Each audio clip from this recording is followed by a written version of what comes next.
de este tipo de centrales, de diferentes configuraciones, y lo que basa fundamentalmente en la energía potencial que tiene un cauce de río, de agua, para de alguna manera mover mediante una turbina, ¿sí? Que hay diferentes tipos de turbina, que son solidarias a un eje, a un generador, y obtener energía eléctrica de las mismas.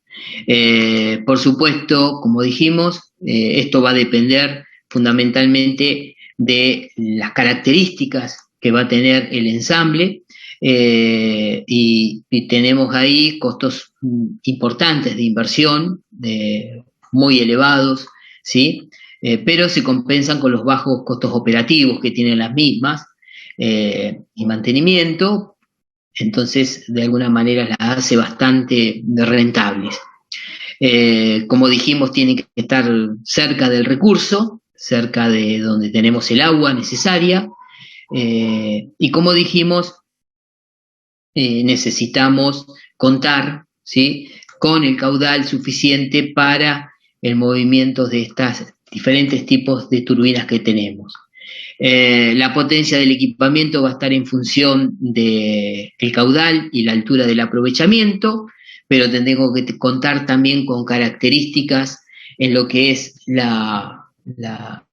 el lugar donde voy a hacer la central. Tendré que ver la hidrología, o sea, el caudal del río, la topografía, ¿sí?, los desniveles, y también la geología, el tipo de roca que tenemos presente, para poder ver si yo podría anclar ahí una central con características particulares.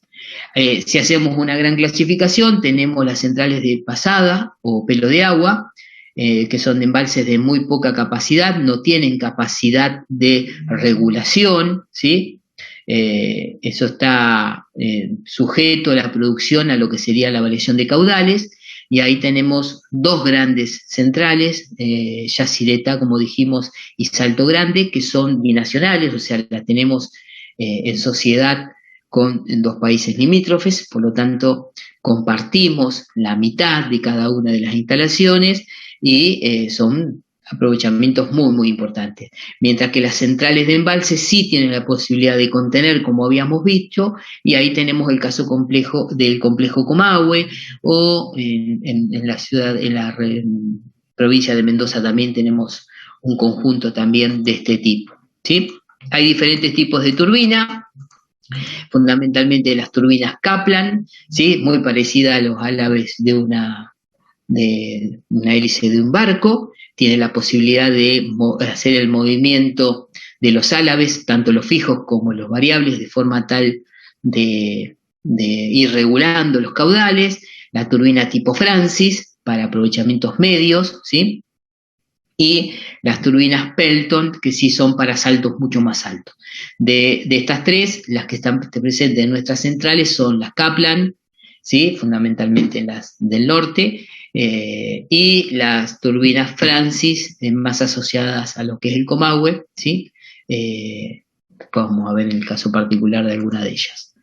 Las centrales de pasada tienen esta característica: necesito la presa, la tendré que construir con una casa de máquinas. Dentro de la casa de máquinas tendré las turbinas, ¿sí?, con un cierto nivel de agua, y tendré que turbinarlas, y así tendré este tipo de cerramiento, la casa de máquinas, en donde podemos ver, ¿sí?, las turbinas, ¿sí?, y aguas abajo, lo que sería el suelo, cómo están solidarias directamente con la turbina, en este caso, como dijimos, el rodete de la turbina solidario al generador directamente de la misma. Por supuesto, esto tiene dimensiones impresionantes, y cada vez que hay que hacerle mantenimiento hay que pensarlo, ¿sí? Fíjense en el último trabajo que se hizo sobre una de las turbinas Kaplan que tenemos en Yacyretá. Lo hizo la empresa IPSA, que es un taller metalúrgico, uno de los más importantes que tenemos en el país, del ingeniero Pescarmona antiguamente, después ahora está en manos del Estado Nacional. Fíjese en el tamaño de la turbina, ¿no?, que hubo que cambiar en Yacyretá. Y esto y la logística asociada, ¿no? Fíjense en la movida desde Mendoza hasta llegar hasta Yacyretá para hacer el cambio de la turbina. Fíjense en el movimiento, ¿no?, de semejante equipamiento. Esto también tengo que pensarlo en el momento que necesito hacer el mantenimiento, para pensar en las centrales, como habíamos dicho, la clasificación de cómo tenían que ser despachadas en función de que estuvieran en servicio y operativa, y si le tengo que realizar un mantenimiento tengo que contemplar quién la va a suplir y cómo la va a suplir, y de alguna manera pensar toda esa planificación.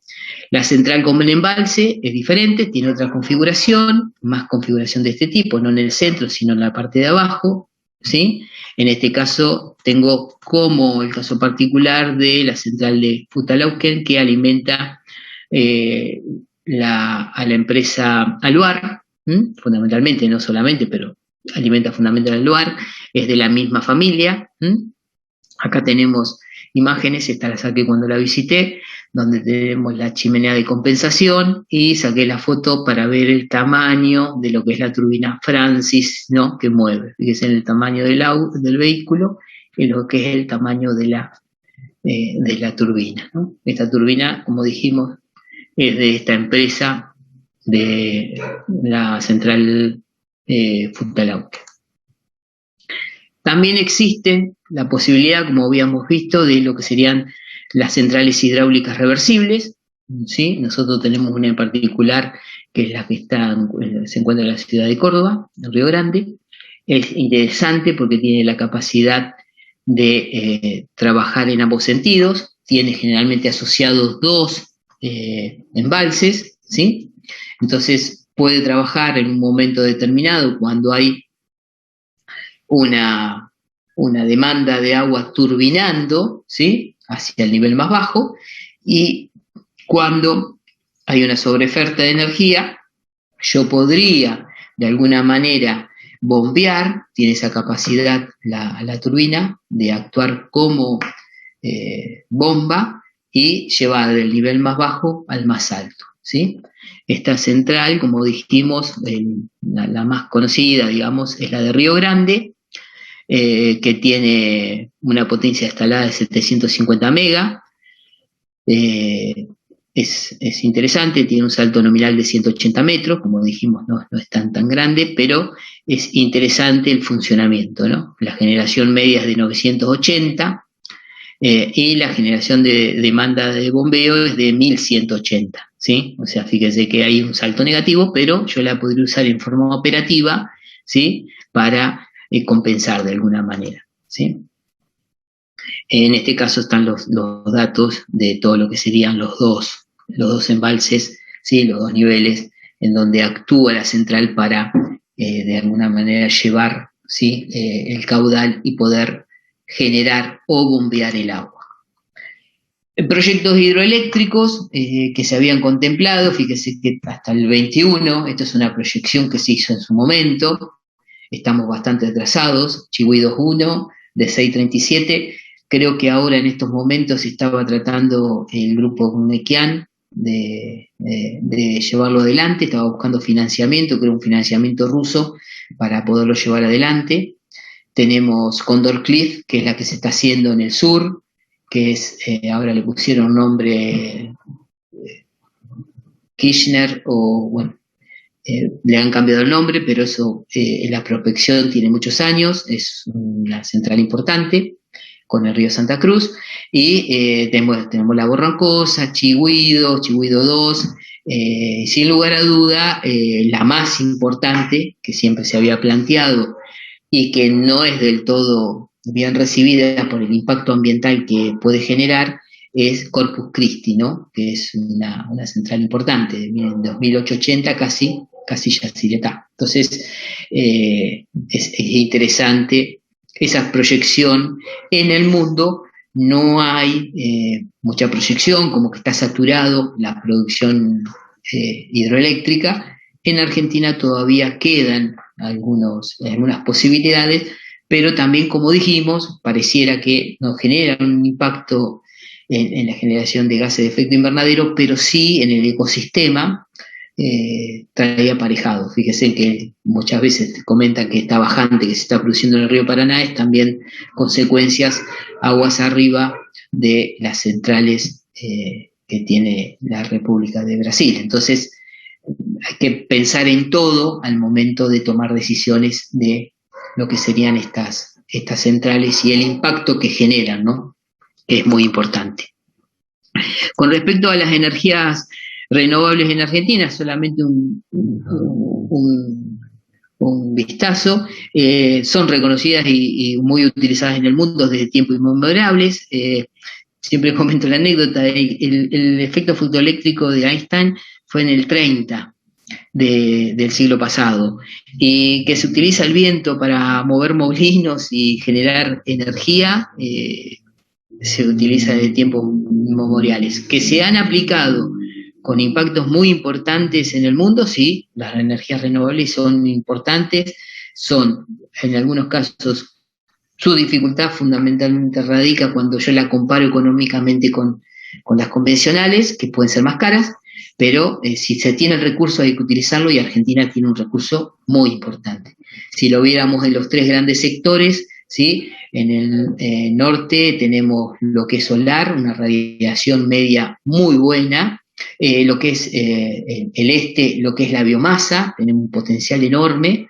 Se han hecho proyectos como Windows u otros que trabajan específicamente en lo que sería esa reserva que tenemos forestal y en lo que sería un uso sustentable del recurso, y en el sur con lo eólico, con velocidades medias del viento que hacen que realmente necesitamos un equipamiento un poco más reforzado que el que se usa a nivel mundial, ¿no? Tenemos un potencial enorme, sin lugar a duda. Tenemos que generar el espacio para que lo podamos desarrollar, y también que seamos de alguna manera equilibrados en las decisiones que tomemos, no subvencionar demasiado. Hemos tenido malos ejemplos, como ha pasado en su momento con España, donde se ha subvencionado mucho lo que serían este tipo de proyectos para volverlos competitivos, y bueno, no lo podés sostener mucho tiempo eso, entonces no tienen de alguna manera el desarrollo que deberían tener. Nosotros generamos dos leyes específicamente, la primera de ellas en diciembre del 2006, la 26190, ¿sí? Que es un régimen de fomento nacional para el uso de fuentes renovables de energía destinada a la producción de energía eléctrica, y luego tuvimos una nueva, la 27191, en septiembre de 2015, que ahí habilitaba a los grandes usuarios, más de 300 kilowatts, a contratar en forma directa con los generadores, ¿no?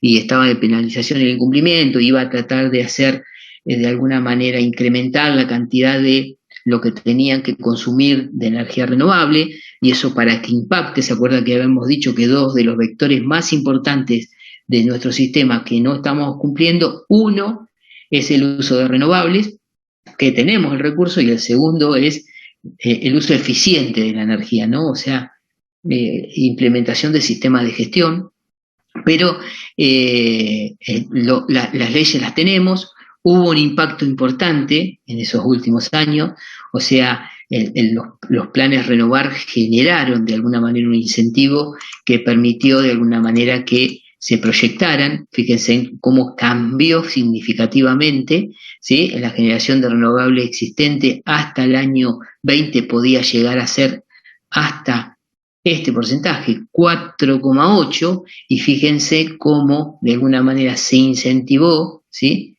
Con de alguna manera incentivos fiscales, incentivos económicos, para que se generara con renovables, y eso impactó de alguna manera en nuestra matriz.